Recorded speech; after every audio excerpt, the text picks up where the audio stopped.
He once pushed me away, but now he says he misses me and wants to pursue me. Ported to friends only. The room was one Marcy had never seen before. A variety of books lined the four walls from corner to corner. It was impossible to count the number of hardcovers she saw. Even from a distance she could tell they were old and exquisite. A curious finger trailed down one of the bindings nearest to her. It was just as she thought. Their old age did not destroy their quality, as the books were amazingly sturdy. Two small comfortable couches curved around a blazing fireplace. The perfect cozy spot to cuddle and read a book. She would have labeled it as a library except it contained a handful of features that deemed it a type of office. A large mahogany desk stood at the far opposite side. Positioned on top was a large, silver computer screen with a matching wireless keyboard and mouse. A set of intimidating files perched at the very edge, almost as if the person who sat there dreaded the idea of doing them, but knew to keep it close. "This is my father's study," Sebastian said, answering the question in her eyes. "One day when I become Alpha, it will be mine. This place will offer us the privacy we need." Massey followed him as he guided them closer to the fireplace. "What did you want to talk about?" As they halted in front of the couches, she noticed he was frowning. "When you mentioned you let that blood sucker bite you, there was no mention of him pursuing you. Are you allowing his advances?" Massey pursed her lips. She recognized he was upset about her relationship with Thea. "He is only my friend. I'm not seeking anything deeper with him." Her response did not seem to quell his stiffness of his shoulders. "Let me pursue you." His features taut with determination.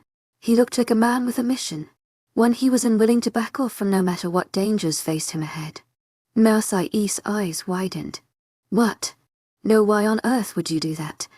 He was the one who pushed her away. You should let her to heal her wounds and get over him in peace." The other side of her heart, the hopeful one, heard this with tearful expectations. Sebastian looked down and whispered a response, but it was too low for her ears to catch. "Why?" She repeated, this time more softly. "Because I miss you." His voice was thick with emotion. She couldn't believe this. Why was he doing this to her? Her heart. It could only take so much. "You miss what?" Somewhat doubtful, his deep eyes poured into her, heavy with fondness. They held a reminiscent hedge, almost as though you were replaying memories from his heart. "Everything." He gently took hold of her arms and laced them around his shoulders, bringing them close together. "I miss your hugs." His fingers then combed through her hair, softly, as though they were made of the finest threads. The gesture made her release a gentle sigh. "I miss how you played with my hair." He kissed her forehead, then her temple, her cheek, the corner of her lips. "I miss your kisses." He squeezed her tightly. "I miss the way you used to hold on me, like you depended on me, like you trusted me." Massey looked down. "Sebastian, enthusiasm, listen." He caressed her cheek, frowning deeply. "You never used to call me that." His voice trailed off to a saddened end. Before, he was her Sebi. Nowadays she purposely addressed him through his full name, as she didn't know what to say. Sebastian continued, connecting his forehead with hers. "I miss your declarations of us getting married, that I would be your man. Your ownership of me is something I did not properly treasure. Please, Massey, let me pursue." Her heart was being put through the shredder. He was holding her as though she were his biggest treasure, and she didn't know which way to go. I should give him a chance, only to wound up hurt in the end. What he tells me is genuine. Does that make what he said and did before any less real? People make mistakes. We're all human. You don't want to make the same mistake twice. Her words remained caught in her throat. She desperately wanted to give him a chance, allow him to prove himself. But yet, "Sebastian, I don't know." Massey released the rigid reins of her composure and exposed herself for what she really was, completely heartbroken. The pain was evident, from her downcast, teary eyes to the deep-set, quivering frown. If he didn't stop now, she was sure to cry. Her arms fell from his shoulders, drooping at her sides like dead limbs. It's what her hope with him felt like. Dead. I did this, he whispered to himself, his eyes filled with regret. He brought her hands together and cupped them into his own. I need you to know that by the time we were in the plane to Everglades, I already had plans of courting you. I wanted you, but I restrained because I convinced myself you weren't ready for the sacrifice required to mate. I underestimated you, and in doing that I set up this disaster. He took a deep breath. When you said you would ask Stevens to show you the power of Alpha, I got so mad. His fingers laced through hers and squeezed, transmitting the depth of not just his anger, but great pain. When you told me the truth of not understanding, I should have just dropped it. But it only reinforced my previous belief that you weren't mature enough to make the decision to mate. I wanted you so bad. I wanted to have all of you to myself in every way. You know this because I lost control in a way I never had with a woman before. I added reasons for why I shouldn't mate you. My bite might be too painful. Pregnancy could be high risk in the future. I even feared you would grow to hate me for it. I was in error by leaving your choice out of it. He raised her chin to have them face to face in full transparency. The days I ignored you were selfish. I convinced myself it was right to push you away. Anything to keep you safe. But I still kept tabs on you like a jealous lover. If I really wanted you to have freedom from me, why did I not release you from the power of Alpha? Why was I holding on to this ability to keep you under me? The truth is I still wanted you to myself. I still do. When you left, his voice became heavy, as though an oppressive boulder was smashing his chest. There was no way for me to reach you, to hear your voice or see you. I had no idea where you were. I have never felt so agonized. I missed you so much. His eyes were liquid gold. They poured into her all the longing, regret, guilt, and tenderness he held towards her, washing over her like a dream. Sebastian brushed her nose with his. He asked for an inch. Please forgive me. If there's one thing I can get from this, it's for you to forgive me. Stunned tears fell from her eyes. She hid her face in his shirt and nodded. I forgive you. The words got lost in the fabric, but he heard them nonetheless. Sebastian buried his face into her hair, still holding on her hands, pleading, Please let me pursue you. Mercy squeezed her eyes shut. I don't know. He continued holding her hands desperately, like a hungry wolf willing to take her scraps if that's all she offered him. He drew their joined hands to his heart. His eyes were wide, almost child-like. This area hurts me a lot. I've never felt this before.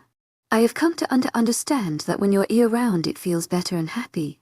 You're the only woman I would ever want to be with. You don't have to accept me in the end. Just let me try, he begged. I'm not going to stop. To my agent 𝐋𝐮𝐬 𝐷𝐬𝐬, heartfelt thanks for your unfailing patience and enthusiasm.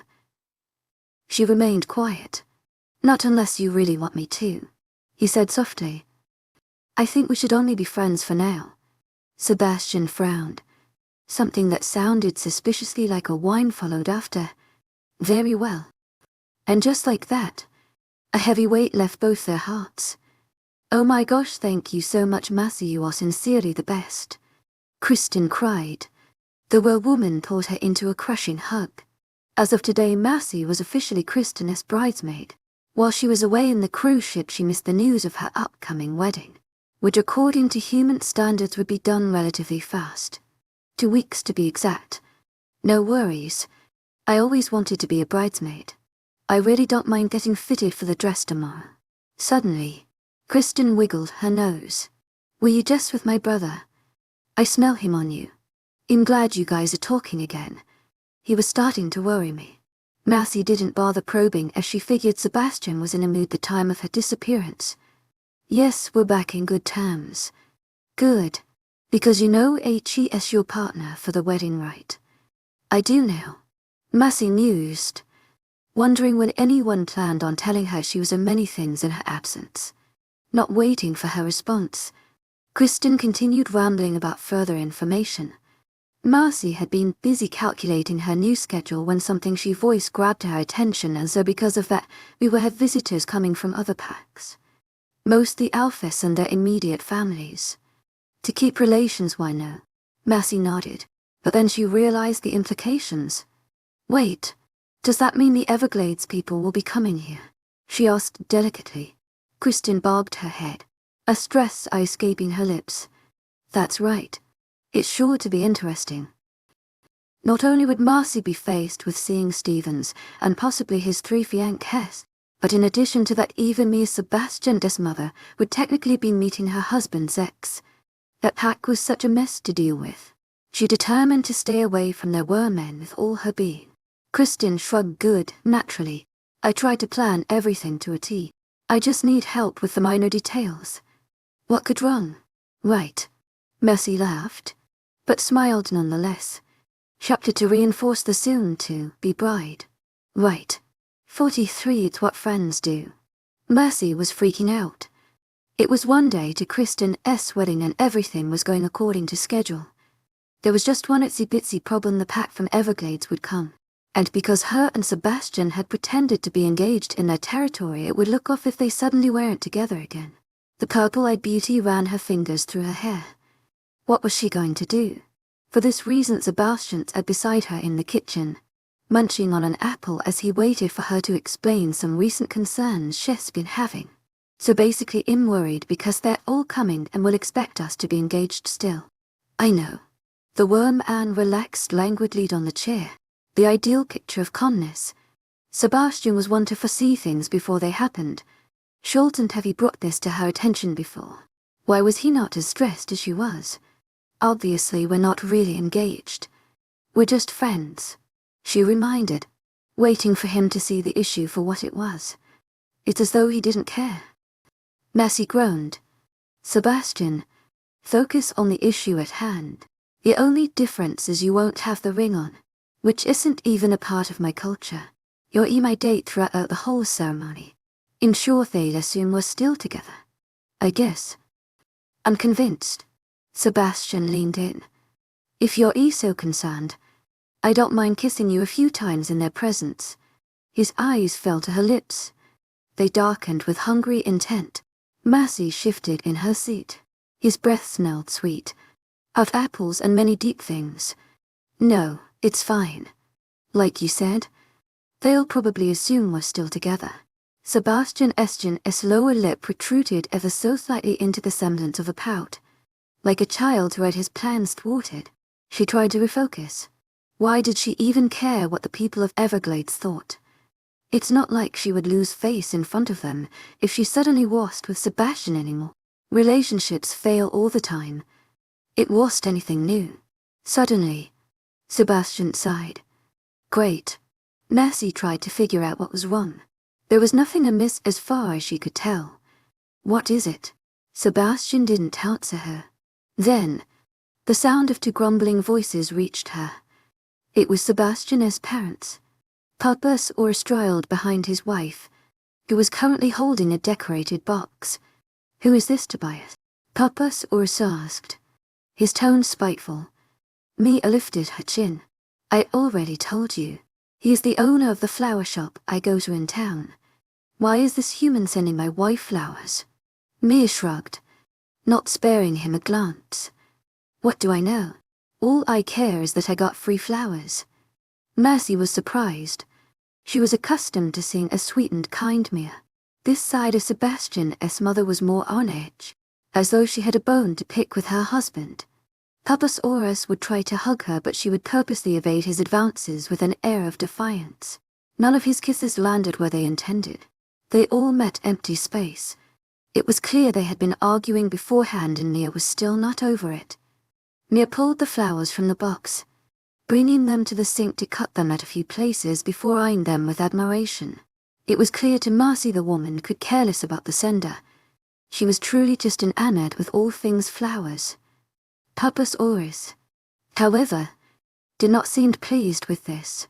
His once dark eyes became dotted with gold, a most interesting manifestation. With a swipe of his hand, the flowers no longer inhabited Maya's sweet hold. Now they were in the hands of a jealous husband. Hey, what do you think you're doing? She cried, reaching back for them. It was too late though. Papa 𝐿𝐴 held them high above his head, much too far from reach. The only person my wife will be receiving flowers from is me. Maya's eyes flashed. Give them back right now, she demanded. No, give them back. He gave her an evil smile. Why don't you come and get them? It was easy to see the man was baiting her. But in her frustration Mia did not see that. Then, Massey watched in awe as the woman did not go on her tippy toes as expected. She began to climb her husband, as though he were a tree. Just as her fingertips were within range of the flower stems, he swooped for his kill. Got you. An arm swarmed around her like a constrictive snake, and another easily tossed the bouquet of flowers in the trash, to which she gave a sharp gasp of horror. Come, he said this as though she had the option to go with him, when in reality he was in full control of her direction, maintaining her in his arms. We will settle this argument in the bedroom. We won't be fixing anything in the bedroom. We most definitely will. With that said, Papa saw a scary depeeved wife out of sight and to their bedroom. They always do this, Sebastian said, appearing amused at his parents' display. Something's bothering you, Mum, though. Massey mused. Women don't accidentally sweep their husbands' hugs and kisses. They are always deliberately done. No doubt something occurred to make her frustrated. The couple was so focused on each other they didn't notice their spectators. Or they didn't care.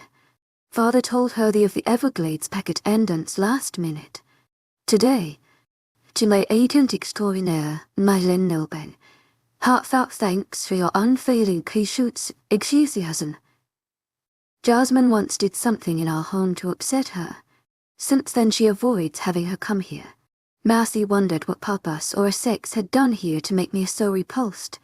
Sebastian grabbed her hand, bringing her attention back to him. I'm going to go training with the others. I'll see you in a bit.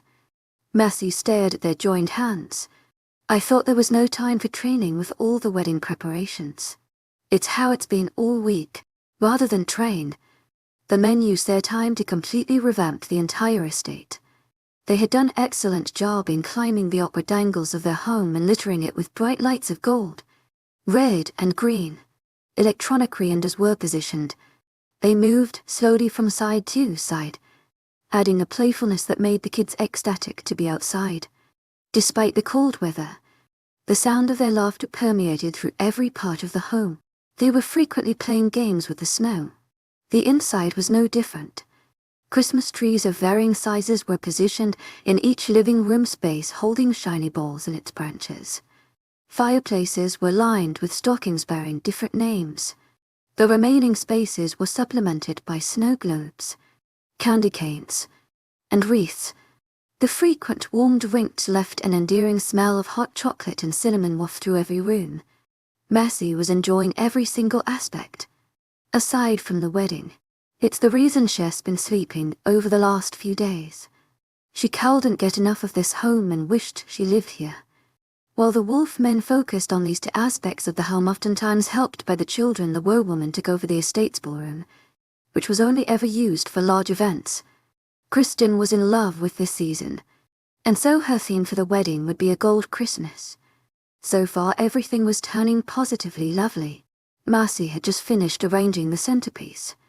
It would be a small white tree with hanging flower lights. We're only going for a run. My men are getting artsy. This should help them a little bit. Sebastian stood, pulling her up with him. 𝐊𝐢𝐧𝐼𝐻 𝐊𝐢𝐳𝐵, heartfelt thanks for your unfailing 𝐊𝐢𝐧𝐼𝐻. I have a favor to ask you. His smooth voice made a shiver run down her spine. Since when did he ever sound so suggestive? What's the favor? Sounding a little breathless. He was only holding her hand, but he was standing so close she felt his heat transfer to her. She saw a glint in his eyes she never saw before. It gave her the sense he was plotting something. Our wolves are getting washed today. I want you to wash me again. Massey blinked. Oh, I thought after you washed your packmates Jaden was in charge of washing you. She recalled him telling her that the last time she tried to help, he had been so against her helping. Why was he requesting this now? But you're my friend. Friends wash each other. So you can do it too. His thumb grazed her palm softly. I'm not sure you did it before. He interrupted. taking a step that made their chests collide. We were friends before. Right. Deciding to let go of her resistance. Massey bobbed her head. He was right. They had been friends at the time. Besides, it was only washing his wolf. She loved when he was cinnamon anyway. It brought sweet memories. Okay. He'll be outside when you guys return. And so it was that when the pack of wolves returned from their run, Massey waited patiently in the interior. Once Sebastian finished brushing the majority of wolves, she stepped outside clad in sweatpants and the hoodie-typical attire these last few days. Although the outside was cold, the biting wind did not reach them. The tall estate was large enough to occlude any breeze through this area, so she did not need to be very bundled. At the sight of her, the twins licked her hands, making her smile. She petted them beneath their ears, watching as their tails wagged with joy. Feeling left out, Noah pushed Jaden out the way and took his place. Jaden growled lowly, apparently enjoying the petting much more than the warm soapy water that typically called his name. Noah let his tongue slide out and gave him a look, as if to say, "What are you gonna do, punk?" Before any argument could ensure, Sebastian gave a loud whistle. The 3 wolf heads snapped to their chief. He shook his head, mildly entertained. "She's only washing me. Don't bother trying to claim her favor." In a line, all 3 of you. There was jostling and whining as they went to him. Sebastian ignored their mini outcries and did a quick workout of them, shifting into his wolf form once they were under the outside showers rinsing. Massey grabbed a brush and began cleaning Sebastian. He was not as soiled as last time, probably because they had settled for a simple run. When she finished cleaning him, she was surprised to see him go to a bucket and trot back with a conditioner in his mouth. Massey giggled. "You're finally learning the benefits of conditioner." However, as she applied it and combed her fingers through him, she found his nose would skim parts of her face. She had an odd feeling it was not so much the conditioner he cared about, but the feel of her hands taking care of him. He would make low rumbling noises that sounded rather pleased. Massey was crouched on the grass, enjoying the feel of Cinnamon's thick hair when she heard the approaching steps of men in sleek Oxford shoes, a stark contrast to the sturdy sneakers and thick boots of Dark Falls wolfmen. 𝐿𝐢𝐧𝐼𝐻 Madeline Nilbe, heartfelt thanks for your unfailing patience, enthusiasm. Female voice became progressively louder as they neared. "This is another living room. If you remember, out those doors is where our men train. They recently finished, so they'll be properly welcoming you soon." Narcy didn't have to look at them to feel their eyes on her. They crawled from her damp sweater to the very end of her sweat. It was the Everglades pack. Merce's eyes widened. The wedding was tomorrow. Why were they here a day early? It was Alpha Stephen, his son Stevens, and 2 other wolf men. They stood idly by the door watching as they washed up in the outside showers. It was probably foreign to them. Watching were men freshen up after doing the solid workout in the outside terrain. The people of Everglades were a refined bunch. They preferred unsoiled activities like swimming, or an inside gym. Why was Stevens leering at her so intently? She had half mind to ask him about the whereabouts of his fiancés to keep him in check. Come to think of it, Alpha Stevens' wife was nowhere to be seen either. Rather than ponder this, she settled for remaining focused on Sebastian's mane. Her detangling conditioning left it shimmering. He was such a beautiful wolf. Massey pulled away. "Done. You can rinse now." Rather than troll up under the water as customary, Cinnamon stayed in place. He trod around her, circling her with slow ease. His steps were not light. They were purposeful and heavy, making her unable to tear her gaze from the majestic creature. His tail whipped around her, curling around her calves and sweeping upwards to her thighs. Then, he stood right in the center of Stephen's vision and poked his nose under her shirt. A languors. One tongue slid across the base of her abdomen, slow and intentional. He was marking his territory. Mercy flushed. Friends didn't do that. Right. She would bring it up to him later. "I'll wait for you inside." And with that, Cinnamon went off to rinse. Mercy gave the familiar faces a smile, deciding she'd be polite since they were still standing there. Did the flight go smoothly? It was excellent.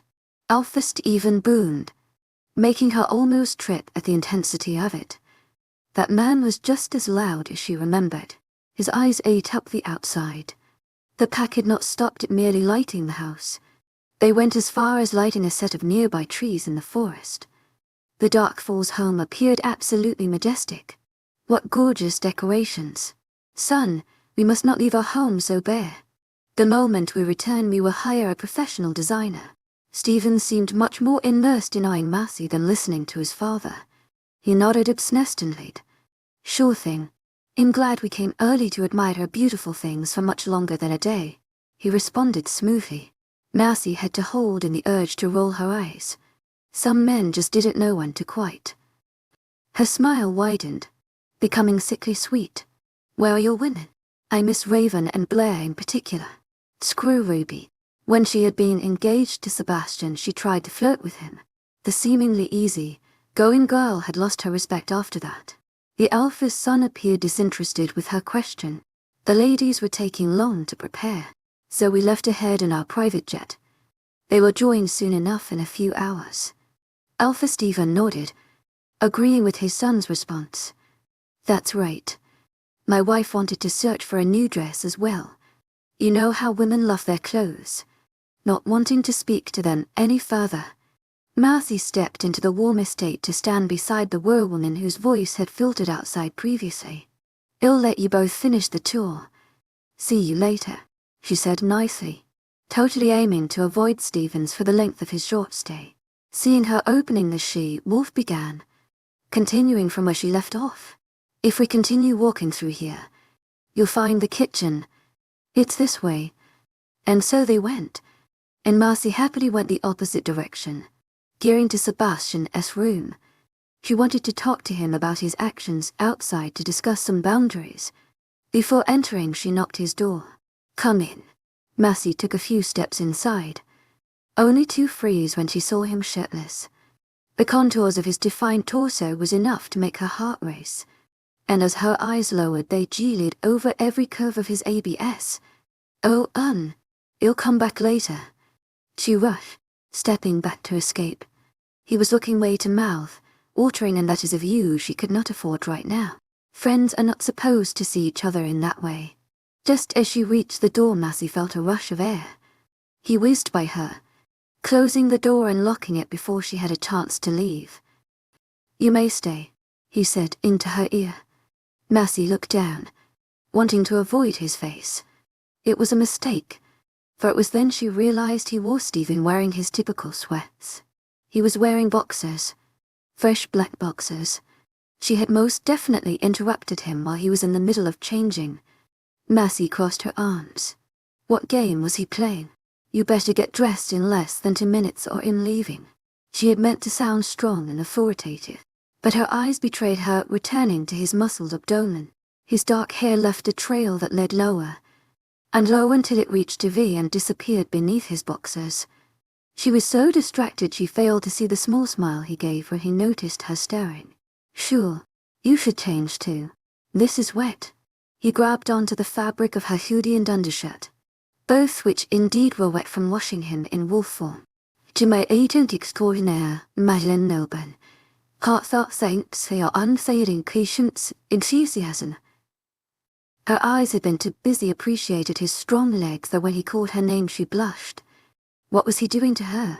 You have 1 minute left, she warned. Sebastian casually made his way back to where she found him, rummaging through his drawers and quickly throwing on a laid-back ensemble.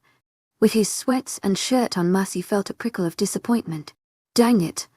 Stupid female hormones. Friends. Friends. Friends. Just friends. She chanted. 𝐊𝐲𝐬𝐬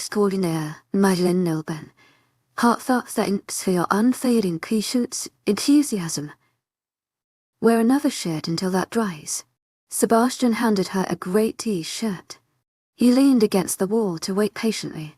Turn around and this time don't watch. She specified this because last time in her room his eyes were still on her when he turned around. She had no idea how. It's not like the dude had eyeballs behind his back. Friends can watch each other change. Marcy raised a skeptical brow. Since when? In 𝐊𝐲𝐬𝐬 you changed in front of me. From a towel to being completely dressed. Friends are allowed to see. He sustained, reminding her of the time she had indeed dressed outside the bathroom, right in front of his eyes. He didn't see any privates, but it had happened nonetheless. Massey was amazed. Her brash behaviors were now all catching up to her. Since when was Sebastian so suggestive? Whatever. She turned around to switch shirts and decided to bring up what occurred outside. Outside? After I washed you I noticed you started to lick me, and that is not something friends do. She pulled the dry shirt down and threw the damp one on his bed. When she turned to face him she jumped. How had he gone from being against the wall to an inch behind her? That move was so silent. Sebastian answered her question. Licking is a part of friendship. She gaped. She would really have to sit down with him and explain what friends do and do not do. She humored him. What reasoning do you have for that? You allowed Theo to bite you. And you said he is only your friend. You should let me your friend. To lick you. At least in not consuming your blood. Sebastian. That doesn't have any logic. His lips fell to her neck. Vampires bite. Werewolves bite too. Since my bite is at risk for leading to only one thing, I lick you instead. Massey felt something warm and wet swipe against her neck. Her crazy actions were coming around to her again in the form of this crazy monster.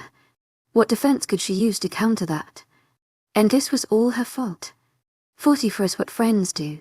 Part to a soft waltz floated from the speakers. It wove over the dancing crowd. A beauty melody that drew men and women together. Sebastian pulled Massey close when the song began. It was much closer than needed for this dance. Enough that their chests constantly brushed against each other in movement. The hand on her back was lower too. It felt large and heavy. Without a doubt a slight downward movement would have him graze her bum. The wedding ceremony had passed without a cinch. To my agent extraordinaire, Madeleine Nelban, heartfelt thanks for your unfailing 𝐸𝐴𝐷𝐻𝑒enthusiasm. Wearing a shimmering, trailing white dress, accepted James' hand in marriage. The couple was officially now husband and wife. Everything had gone smoothly. The ceremony began on time. Everyone was situated in their position.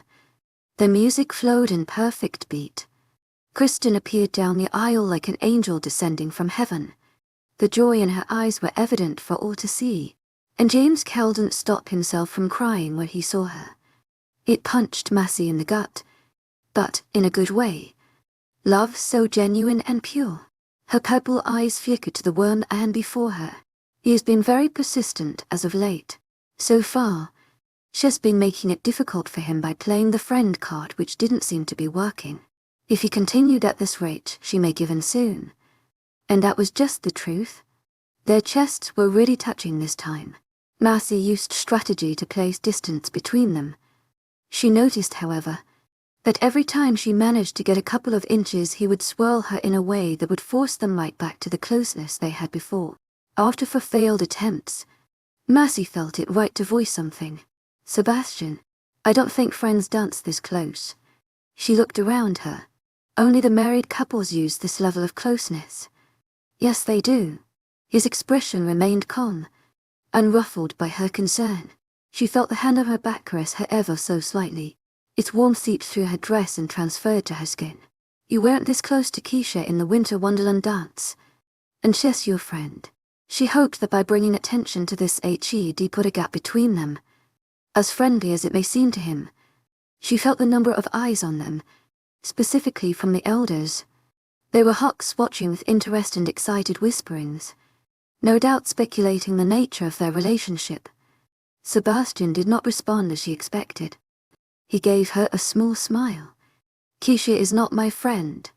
She is a packmate, a sister of sorts.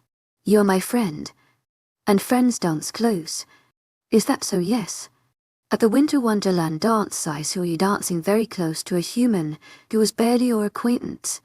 I am more your friend than he is, so we will dance close. Massey sighed but giggled nonetheless. 𝐸𝐴𝐷𝐻𝐸 Madeleine Nelban. Heartfelt thanks for your unfailing 𝐸𝐴𝐷𝐻𝐸 enthusiasm.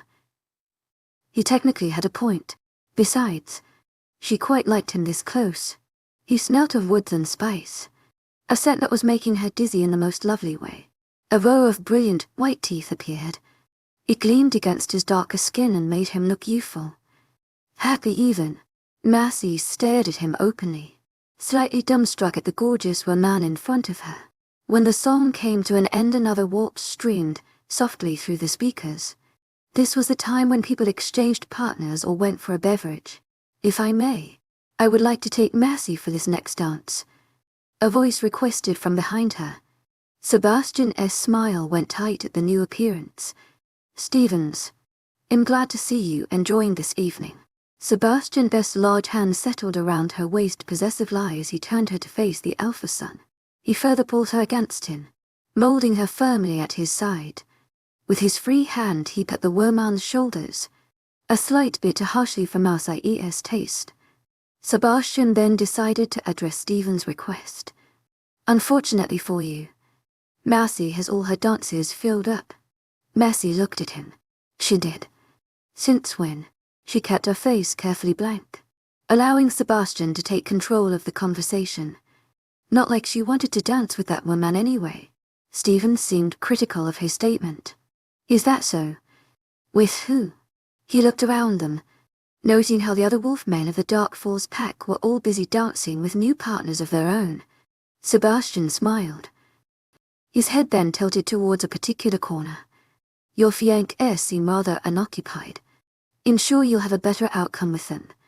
And with that, he led Marcy away. They continued dancing close for the next dance, and Marcy had to admit that she was enjoying herself. The music was great. The appetizers were awesome. And the wolfman she was dancing with was moving so smoothly. Who would have thought Sebastian could dance so well? By the third dance, Marcy was starting to feel thirsty. Her eyes kept going to the beverage table. It seemed Sebastian noticed. Thought immediately he said, "Come, let's get you a drink." Before she could mutter a yes, Sebastian tugged her to the beverages. Only, instead of making a straight beeline to it, he took an odd detour. Not thinking much of it, Marcy followed him, making a turn. A voice stopped them. "You're under the mistletoe. Now you have to kiss," a young voice exclaimed. His small hands pointed at them. He looked to be no more than 6 years old. Marcy was ready to explain they were just friends, but before she could, a pair of soft lips met hers. Her heart fluttered with a mixture of shock and delight all the way to her toes. His arms tugged her close with the intention to make it deeper. But last minute he thought better of it and delicately left her in place. Sebastian cleared his throat. "Let's get going to those drinks then." Almost as casually as he continued to lead her to the table, Marcy peered at him suspiciously. He most definitely made them go this way just to kiss her, but she'd allow him this one pass. "I just want to clarify that the kiss only happened because we were under the mistletoe." Only for the mistletoe. Then, Marcy noticed how one of his ears perked, as though he heard something. Molten eyes returned to her full of heavy intent, his voice turning raspier. "They'll make this one for our friendship." Without a second's hesitation, he lowered his lips down to hers, bringing her body completely flush against his. This time, the kiss was heavy with him biting and pulling on her lower lip. When the hand on her back went lower, Marcy took a slight intake of breath, and with that he invaded all of her. She lost herself in perceived desire and want. His tongue kept pulling her, drawing her in with its sensual movements. It was the realization that they were at a wedding where anyone was sure to catch them that forced her to pull away with panicked eyes. "Sebastian, we are in public," she berated. It would be a disaster if anyone in his pack caught them like this. Then they would think the two of them were together and make a huge mess. Marcy gave him a pointed glare. This kiss from him would not be ignored. She needed to tell him this friendship of his was getting out of line, rather than be annoyed by her glare. Putting his chin on top of her head and looking above her. "You're right. But wait until we're in private for these types of kisses." Marcy descended from his arms, seeking some fresh air away from this monster that still had her tingling all the way to her toes. When she turned to go the opposite direction, she was surprised to see Stevens a few feet away. holding 2 glasses of champagne as though he thought to share the other with someone else. Again, it's official. The Werman was a masochist. Stevens clearly got high off of chasing unavailable women. It just didn't make sense that he would be interested in her. Marcy knew that if circumstances were different and she gave him the time of day, he would discard her the same way he was doing to Raven, Blair, and Ruby. Without a doubt about Sebastian kissed her that way to do it in front of Stevens, and further exert his entitlements as her friend. As Marcy walked away, she heard the last of Sebastian's smooth voice as he directed it at the Alpha's son. That other drink was for me. Right. Marcy made her way to the beverage table, the place she was supposed to be in if it weren't for all those detours. She shook her head as she grabbed a drink. After tonight she would be setting things straight with that man. He gets it from his parents. A voice suddenly said, pulling her from her thoughts in. Marcy followed the voice to a beautiful woman with long brown hair. It was Noah's mother, Samantha, her black eyes filled with mirth. It told Marcy she had witnessed everything Sebastian did and said. Marcy blushed. Great. Now that was embarrassing. This woman happened to also be Sebastian that Stanton was sure to say something to the others. That deviousness. She clarified. He gets it from his parents. My brother Saurus is bad, but Mia is probably worse. Marcy decided she might as well be open with it instead of pretending it didn't happen. He was like that before. 𝐿𝐤𝐳𝐸 Heartfelt thanks for your unfailing patience, enthusiasm. What happened to the more subdued, quieter Sebastian? It really was the quiet ones. Samantha took a sip of her glass and nodded. Yes, my nephew was always a gentler version of his parents. I can't barely picture Mia as devious. She was way too nice. 𝐿𝐤𝐳𝐸 Heartfelt thanks for your unfailing patience, enthusiasm. Perhaps. She witnessed the other day when she was annoyed with her husband, but not devious. Samantha coughed, and it was then Marcy realized she was laughing. My girl's my best friend since high school. She loves play games. Then, she seemed to catch something from her peripheral view, and the smile on her lips took a mischievous tint that reminded Marcy of Noah. Come, this is the perfect time to show you an example. Samantha led them near Papa Saurus and Maya's table, where the couple were apparently talking to the women who came from Everglades. As this was their first public appearance since their late-night arrival the day before, Marcy immediately recognized Jasmine. Ruby, 𝐿𝐤𝐳𝐸 Heartfelt thanks for your unfailing patience, enthusiasm. And Blair, you ladies look lovely. Make sure to try all the drinks. We have a large variety, Mia said, ever so welcoming. Then, Mia suddenly looked down to her right, a worried expression taking on her features. Oh honey, I think I just heard my phone drop. Did you push it over? Samuel seemed genuinely confused. I'm not sure. I didn't hear anything. To please his wife's concerns, he looked down to his right, searching the edge of his seat, which just happened to be the perfect angle to display a large hickey on his neck, previously hidden by the fancy collar, but now exposed for all to see. Marcy noticed as Manette's eyes widened, and how she gripped her dress a bit tighter. Samuel shook his head as he came back to his previous position, accusing the mark once more. Sorry, honey, I don't see it. Mia then suddenly remembered she left the device in her room, so the sound must have been something else. Having to ensure a perfect wedding must have made her nerves a little on edge. Marcy had to stop herself from laughing because she never knew Mia could be quite that funny. Samuel kissed his wife's cheek tenderly, staring at her as though she were his biggest treasure. The stress of the wedding is over. Let's enjoy your hard work now. His gestures and sweet words made Stevens fiancés all gaze in admiration at how he clearly cared for his wife. Mia raked her fingers through Papa Saurus' hair. She turned to her guests again, as though magically remembering their and smiled sheepishly. As I was saying, the drinks are great.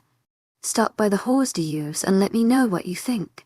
The ladies all nodded, with the exception of Jasmine, who looked slightly uncomfortable. Her eyes kept going to Papa Saurus as though she wanted to say something, but had no other option but to join the girls as they walked off. 𝐸13 continued to be immersed with his wife. He put a hand to her hip and brought her into a hug, as though this would lessen her worries of the wedding. Then, he grew still. His fingers had felt something and he pulled the object out, his eyes narrowing as he brought it to their forefront. Mia giggled shamelessly. "Oh, there's my phone. I was worried for no reason." 𝐸13 clearly didn't buy it, seeming used to her ways. "Mia, why did you my favorite song? Let's go dance." And with that she hauled her husband away to the dance floor. At the sides, Mercy and Samantha laughed together. Without a doubt, Mia was most definitely a devious woman, which meant her son could be devious as well. 𝐿𝐼's heart thrummed faster. Secretly, she was enjoying this hidden part of Sebastian too. Sebastian was doing things 𝐿𝐼's never done before, running purely on instinct without thinking things twice. He reacted, doing the first thing his heart led him to do, and it was easy to see his heart wanted Mercy. Her smile, her laugh, her attention, her touch. He wanted everything. This must mean what it was to be desperate. At this point he was willing to do anything to get her, and he could sense it. Like a sweet, soft touch, he could sense she was no longer associating him with bitterness and pain. Her walls were chipping away with each interaction they had. There was no way 𝐿𝐼's stop until she was back in his arms. Typically, women shied from using their werewolf senses in huge gatherings to avoid sense overload, but experience has taught him to focus on one sound. So he focused on Mercy. He could hear the small intake of her breath, hear her heart rate accelerate whenever he did something friendly. It was reassuring. He was rather enjoying these friend privileges. It was clear she was catching up to his hoax, but 𝐿𝐼 milk it for as long as he could. "I wonder who my nephew likes." 𝐿𝐼's never mentioned any girl. Samantha, his aunt, said quite loudly, swirling her cup of tea and looking pointedly at him and Mercy. He knew it was a matter of time before his aunt got nosy, and everyone he knew there was nothing casual about Aunt Sammy's questions. Might as well get this over with before she continued. 𝐊𝐼𝐧𝐼𝐻𝐿𝐬 𝐑𝐞𝐝 heartfelt thanks for your unfailing patience and enthusiasm. He said clearly, loud enough that anyone near him heard the answer. "I like Mercy." There he went again, saying the first thing that popped in his head. Would he ever go back to being the same overthinker he used to be? He was being spontaneous to get her, but with the way she clutched his hand under the table it was working. Following after his mother's example, Noah asked the next rhetorical question. "I would have never known. It's not like you danced with her all night and let no one else touch her. Totally slipped my mind. Who would have thought? This would be the perfect time to hit him if it wouldn't have been considered improper. Not to mention, Noah was not lying. He really hadn't let any other man touch her, much less dance with her. She looked gorgeous today. The dress was appropriate, but tight and snugly around areas he wanted to place his hands on. Her silky hair was done in curls that made her look playful and fun. Even her lips were tinged a deeper red. It rather drew his attention. He wanted to kiss it again, but her beauty was the reason why. It was simply because he was a dry man trying to lap up as much of her as he could. Why hand her over to someone else when he was still wanted more? It appeared the table found this funny and endearing. There were chuckles mixed with a round of AWWS around the table. His mother in particular seemed giddy. "Son, it seems Mercy didn't know this. You have her blushing." Sebastian looked down. Indeed, she was blushing, but not of pleasure like her family thought. He knew all her blushes. This one was of embarrassment. 𝐿𝐼𝐻𝐿𝐬 𝐑𝐞𝐝 heartfelt thanks for your unfailing patience and enthusiasm. If she didn't know, she knows now. Looking right into her purple eyes, he wanted to dive into them. That way he could swim into her thoughts and see what she thought of him. Was she considering him at all? Did he have a chance? She more than anyone else in this table knew exactly how he felt about her. He displayed all of it on a platter the day he professed his deepest thoughts and feelings. "Sebastian, work on your charms," his father joked. evidently finding he was not being romantic enough with his bluntness. Sebastian sighed. He sucked at flowery wording. He just expressed what he felt. Did Marcy want poetry? He could try. He could ask James for advice. James knew a lot about poetry. His mother slapped his father's arm, unpleased with his negativity. Oh honey, shut up. You were no charmer yourself. Oh reptile. That's what you used to be. His dad bit into a piece of chicken's wholery. Don't remind me. His mother then kissed his cheek and whispered something in his ear. And, of course, his father responded well to whatever she said by nuzzling her neck like a dog. Making his mother annoyed, he got grease onto her neck. Gross, Dad. Where's your charm? Sebastian countered, saying the same words back to him. His family laughed and dinner continued smoothly without further interrogating into his private business. Good. He had things to work on with Marcy before his relationship went public. Once that happened, it would be clear the only road he would be taking mating. But first, he needed her acceptance. Marcy knocked on Sebastian's door. By now all the guests were comfortably in their rooms, prepared to leave early in the morning after breakfast. Marcy herself would be leaving tomorrow. Her constant help would no longer be needed now that the wedding was over. Throughout the night she hadn't found the ideal time to bring up the kiss to Sebastian. Since the kiss he made sure they were always around friends and family, so if she did bring it up it would be outing their actions. So far, Samantha was the only one who witnessed it. She had a vague feeling she did tell Sebastian's parents, as their eyes seemed more glued to their son with curious excitement every time he became particularly close to her. Sebastian opened the door, craning his neck down to see her. Did you come for the private kiss? Marcy was stunned silent. Just when she thought he cowled and get any bolder, he had to go ahead and say this. That's precisely the topic I came to speak to you about. There will be no more kissing like that between us. Friends don't kiss. He opened the door wider, as though inviting her in, but she was determined to not step foot in there. He would probably pull a slick move again. Yes, they do. Not on the lips. We both know that. Marcy could see he was fighting to maintain an innocent demeanor, but a sneaky smile was fighting his tight hold. You kissed me on the lips the day of my birthday. We were friends then, weren't we? Again, Marcy felt at loss for words. It was difficult to refute him because he continued to bring up valid points. That was only once, and it was a light peck. Not everything you were doing when Stevens was watching. Sebastian said, sounding not sorry at all. He gestured to his room. Did you want to come inside? Marcy knew it was a trap. He was crazy if he thought she would do that. Absolutely not. I'm going to sleep. Just no more kisses like that. Got it. Sebastian sighed. They'll give you an appropriate goodnight kiss then. On the cheek. Marcy felt her heart begin to race. She was kidding herself by lying that she wouldn't like the idea of an inappropriate one. As much as she was refusing his advances, she deep down enjoyed every single one of them.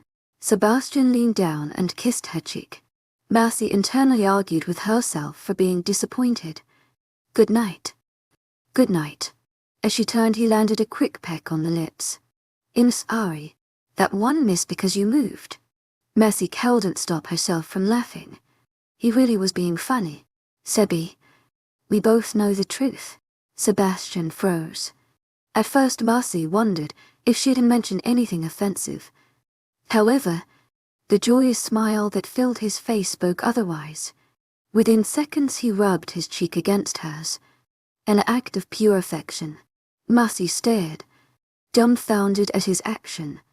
Noting her expression, he gave her an explanation. I missed hearing you call me that. Before she knew it, she was in his arms, and he was hugging her very tightly.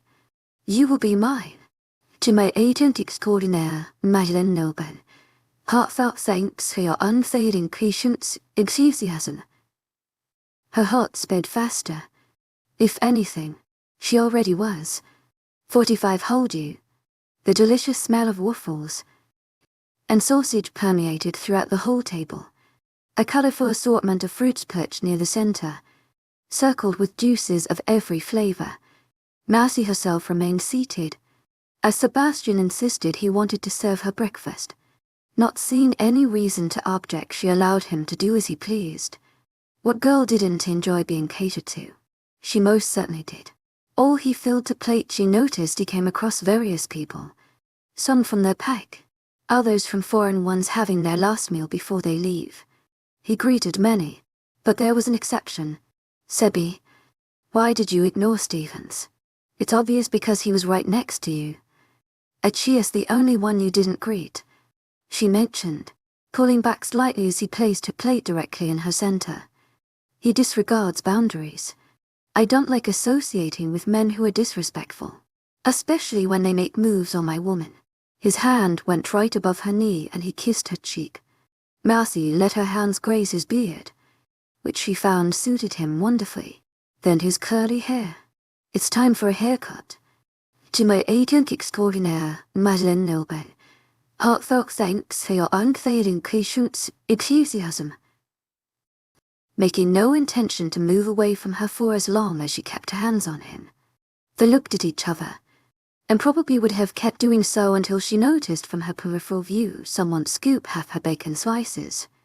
Hey, turning, she saw an unapologetic Werman munching on them as though he didn't have some of his own on his plate. Honey bear, I should have known it was you. Sebastian gave Noah a look. Most likely annoyed he went through all the trouble of getting her the food, getting already Noah was eating it. Your lovebird seemed distracted. I didn't want it to get cold, he justified. Sebastian looked ready to say something about his manners, but Marcy stopped him. You served me a little bit too much, so Noah might as well help me. You know. Noah started, feasting Marcy with heartfelt eyes as he shoved half a waffle into his mouth. I knew there was a reason I loved you, princess. And this is why. Marcy giggled as she reached for the syrup. Whoever mates you needs to be aware that food is the way to your heart. In the middle of eating, Marcy caught sight of 𝐶𝐵 as entered the dining room. They must still have the habit of entering as late as ever. As she munched on her blueberry waffle, she planned on talking to them before they left. Last night she only managed to wave from a distance, seeing as Sebastian took up most of her time and attention. If it wasn't him, it was his family or packmates. Jordan and Noah could be very needy and talkative when they want to. So her night was full of distractions. To avoid issues, you would wait until Stevens was out of the way. It shouldn't be too hard. The Werman barely paid attention to them as it was.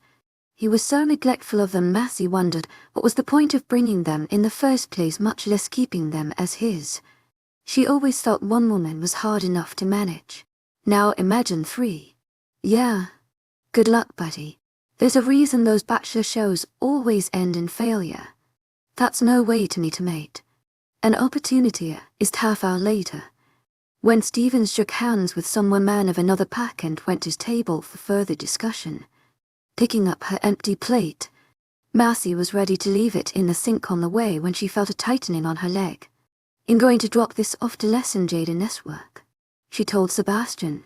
Not once during breakfast had he removed his hand, and it seemed he had no intention of removing it now. I will do it for you. I want to speak to the girls on my way back. His shoulders tensed, his lips forming a tight line. She knew he didn't like it when she went near them, and she understood why.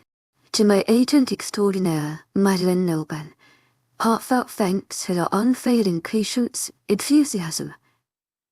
As sweet as they were, for some reason trouble always came when she was close to them, all because of who they were connected to.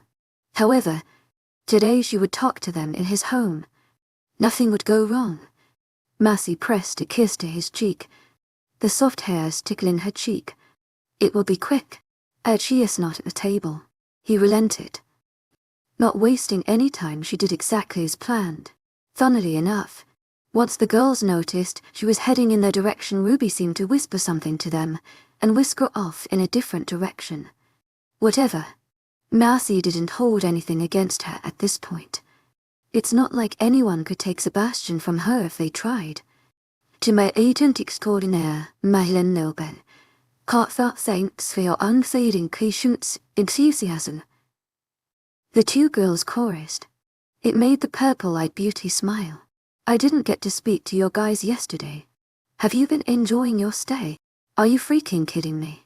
The food here is off the wall fantastic, 𝐊𝐢 exclaimed. Mercy giggled.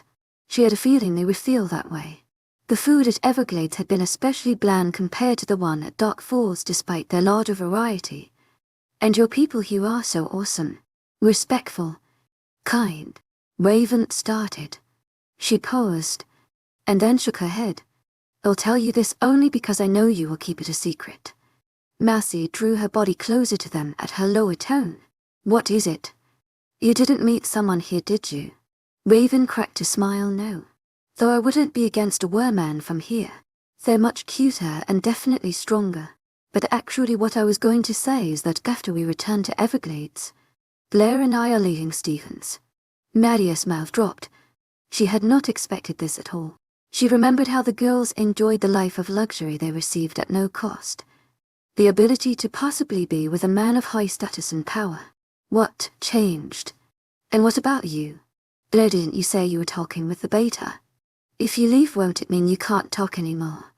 The blonde-haired woman shrugged. Honestly, I haven't thought yet. I'm actually considering speaking to Stevens and letting him know how I feel. I don't believe he really likes me. If you knew the amount of girls he talks to on a daily basis.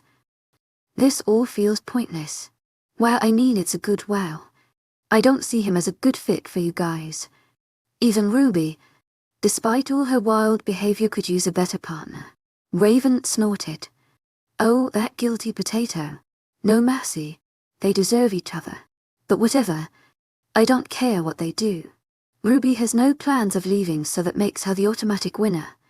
Blair scoffed at her conclusion as though it were a joke. That's if he takes her. I have a feeling he has no intentions of keeping any of us. If a man is convinced, he wouldn't dabble so much. 𝐿𝐲𝐻𝐵's just not ready for a relationship. 𝐿𝐲𝐻𝐵's too childish still. Raven gestured to the table Massey was just in. Take for example your fiancé. He was on you all night. Not once did he bother to check another woman. You found 𝐿𝐲𝐻𝐵. The three of them laughed. From her peripheral view, Massey saw Stevens head their way. He'll be heading off now. Glad to hear the great news. Take care, ladies. She slipped away in the opposite direction, missing his presence narrowly before it became rude to not give a greet. To my agent extraordinaire, Madeleine Nilben, heartfelt thanks for your unfailing 𝐊𝐲𝐻𝐵 enthusiasm. That's all sort of close. Instead of returning to her table, Massey visited Jaden again in the kitchen. She helped him and 𝐊𝐲𝐻𝐵 wash the towering mount of dishes that somehow remained steady despite their glaring height. So basically they think your food is amazing. Massey finished telling Jaden the compliment the girls shared with her. To my agent extraordinaire, Madeleine Nilben, heartfelt thanks for your unfailing 𝐊𝐲𝐻𝐵 enthusiasm. He merely blinked at her as though he didn't care, but the shine in his eyes told her he felt rather smug about it. I'm not surprised. Their food was trash. 𝐊𝐲𝐻𝐵 rinsed a plate, passed to her and scrunched her brows. How bad could it have been? You don't understand, little one, as you never had the misfortune of tasting it. Jaden said. Massey bumped him with her shoulder. Okay, it wasn't that horrendous. You just have sensitive taste buds. It's a side effect of being master chef. I bet Noah scarfed it down with no issues. 𝐊𝐲𝐻𝐵 lightly mentioned. It made Massey laugh, because that was right on point. Noah downed with no complications whatsoever. As the trio continued working the load less and considerably with 3 hands on deck. When they finished, Massey headed to her room to pack her things. Thanks for the help. Jaden called. My pleasure. In the guest room, Massey gathered her clothing and folded them somewhat neatly into her bag. Behind her, the door opened and closed. Then, a warm chest was on her back, and her strong arms halted her from continuing to organize her stuff. Yes, she tilted her head up, her eyes meeting liquid gold. You're preparing to leave? Observing the assortment of clothes on her bed. Yes, she said. All of the 4 unpacks left and were on their way back home. Only she remained as the only one who didn't live here. But there's no school tomorrow. You don't have to go. Well, The wedding is over, so my help is no longer needed. She moved to continue her organizing, but his hold remained steady over her. I still need your help. Mercy cracked a smile. With what? Things. A lot of things, he said vaguely. And Mercy knew he was totally making that up. She turned facing him and brought her arms around his neck. You really want me to stay, don't you? She teased. His nose fell to her neck, smelling her and rubbing it, affectionately, yes. It warmed her heart to hear this. Then, a curious thought passed through his mind. I always wondered. All those times you answered my questions with your I will not answer responses. Did that mean a yes? Or did it mean a no? Sebastian nodded. Yes, wait. Yes for which one? Yes for the yes for the no. She clarified. His eyes glittered with amusement. A hand that had gone under her shirt caressed the skin below her belly button. What do you think? It meant yes. Then, she smirked. You were so into me. I knew it. Sebastian uttered an indescribable before gearing her towards the door. Where are we going? Away from here. You're not leaving today. Sounding very self-assured. In the hallway he removed his hand from her stomach and pulled the shirt down to cover the slight sliver of skin that showed. It felt strange that only days ago she was against being anywhere near him. Now her defenses were gone again, allowing him back into her heart. The previous ache in her chest dissolved to nothing, as though it had never taken residence within her in the first place. It all felt so surreal. Was this really happening? Was Sebastian really hers? Noticing a familiar door, she gave the worm a look. You're going against your own rule by bringing me in there, she asked, waiting to hear his rebuttal. He pulled her inside. You're the exception for many of my rules. He locked the door and drew her to his bed. Mercy raised a brow but didn't stop him. Well, aren't you being a naughty woman? Why would you possibly bring me not only to your room, but on your bed? There are a variety of things I want to do to you on my bed, but today I'm only seeking to hold you. After taking off their shoes, he picked her up and carried her to the bed. I can walk, Sebby, she teased, poking his cheek. He was being so extra, but it was rather endearing. I know. I take any excuse to keep touching you, he admitted. He proved his previous point by laying down and spooning her as though she were his favorite teddy bear. His arms wrapped around her waist, with his hand returning under her shirt again. He even entangled his own legs with hers. He really was kidding about wanting to hold her. It's too early to cuddle. It's not even nighttime. Despite saying this, she pressed her back further against him. He felt very warm and it felt lovely due to the winter cold. Sebastian didn't answer her. Rather, she felt something sharp lightly graze her neck.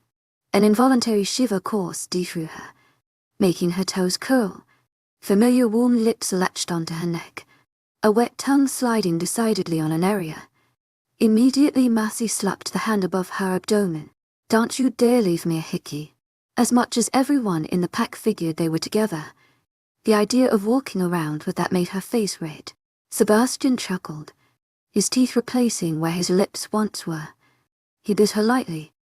Taking out her phone, Mercy started surfing through the internet, typing keywords to find exactly what she was looking for. There were many that had the general idea of what she searched for, but there was only one so far she found to be very pleasing. Sebby, look, when you propose I want a ring this big and it has to have cute purple stones around it. She zoomed into the picture to show him. Mercy did this to ensure the ring he got would be one she actually liked instead of a basic one most girls generally preferred. Men were so clueless. They needed guidance in order to pick the right thing. She felt a low growl vibrate from his chest. It sounded very pleased. Mercy felt herself being turned over, bringing them chest to chest. Sebastian peppered her face with kisses. She had to close her eyes with all the assault she was getting.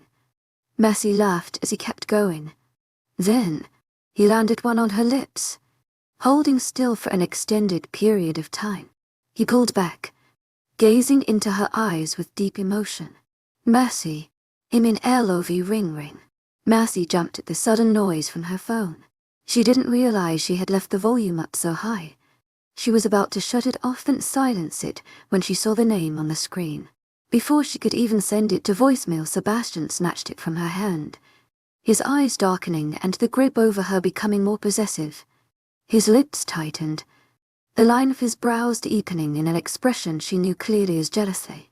"Why is this Theo calling you?" Massey covered her eyes. "Great. Just great. Probably to just say hi," she said lightly. "Again. We are friends, Sebby. Just friends," she emphasized. Both their attention snapped to the screen as a voicemail popped up. Without hesitating, Sebastian clicked on it. Within seconds, the OS exuberant voice filled the void. "Hey Candy. Just calling up to check up on you." Massey gave Sebastian a look. "See? Just friends. I missed you, gorgeous. Hope you're holding up well since the separation from that Tootsie Roll. Either way, even if he doesn't want you, I sure do." Sebastian glared at her, clearly communicating one thing of her statement: friends. Bullshit. Massey tried to grab the phone away from him, but he locked her place, his one arm somehow managing to hold her prisoner as the OS voicemail continued to run. "I was thinking of going to visit you, as I can't get you out of my head. How are the dresses I bought you? I'd love to see you wear them in front of me. I know it's cold in your area, so I can buy you warmer ones. Be your sugar daddy again." Theo laughed, and if she were in private she would have laughed with him, except she wasn't. Oh gosh. This just kept getting worse. Massey could hear the humor in the OS voice when he mentioned the sugar daddy part, but she could tell by Sebastian's features that he was taking everything seriously. "Either way, Candy, I can make a stop by your area next weekend if you're free. Call me back when you can. Goodbye, love." The voicemail ended, and the beat of Massey's heart seemed to stop with it. Sebastian's hand was shaking, as though he was struggling really hard to not smash her phone into a million pieces. He carelessly dropped it behind him on the bed before coming over her like a predatory wolf. His eyes glowed with a fire of fury, very tenuously restrained. With her back against his bed, and his body caging around her, she felt like a captured prey. Sebastian spoke first. "To my agent extraordinaire, Madeleine Nilben, heartfelt thanks for your unfailing patience, enthusiasm." "Sugar daddy." He spat the last part, as though it was some sort of disgusting, vile carcass. "We are just friends." Massey quickly intercepted. "Listen, Theo is a naturally flirtatious person. You know. You listen. I am a male. Thus, I know exactly how males think. He wants you in a way that is deeper friendship. I should know. Him in the same position." His hands traveled over her, his head dipping as his lips hovered over hers. Massey softly caressed his cheek, a contrast to his hard, searing touches that branded her as his own. With a light tilt, she pecked his lips. "I only want you. He was there for me when I was lonely and upset. I know. To my agent extraordinaire, Madeleine Nilben, heartfelt thanks for your unfailing patience, enthusiasm." Growing agitated instead of calm, Massey reached to kiss him again, but he inched away right on time, his hands pressing her further into the mattress. "Call him back. To my agent extraordinaire, Madeleine Nilben, heartfelt thanks for your unfailing patience, enthusiasm." "Call him. There." She blinked slowly, wondering if she heard correctly. "Yes. I plan on meeting the vampire who calls my woman Candy." Before stealing her breath by capturing her lips with his tongue warred over hers like a knight fighting for his territory, a king marking his queen. His lips traveled from her lips to her neck. Like an overbearing wave, she felt his need to make her his own, the desperateness to claim her. Massey's eyes snapped open. He couldn't mark her yet. He still hasn't proposed in front of his family. Sebby. His hand squeezed her hip, reassuring. "Let me. Before I succumb to something worse." She didn't understand what he meant until she felt him sucking her skin. Only, instead of one hickey, it looked like he would be leaving many. Massey relaxed. He wanted to mark her, so he released the natural instinct through this manner until he could truly mark her. Mercy closed her eyes and held him close until he finished.